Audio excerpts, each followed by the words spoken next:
You are looking at Julian's pronunciation guide, where we look at how to pronounce better some of the most mispronounced words in the world, like this other curious word. But how do you say what you're looking for today?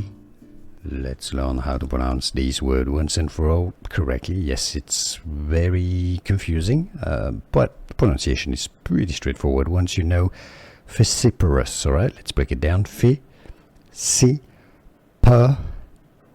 The stress is on the C syllable, so the second syllable. In American English and British English pronunciations are similar.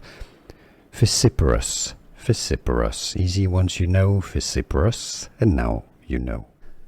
Here are more videos on how to pronounce more confusing words and names too many mispronounced. Like this video if you found it useful. I appreciate your support. I'll see you soon and thanks for watching.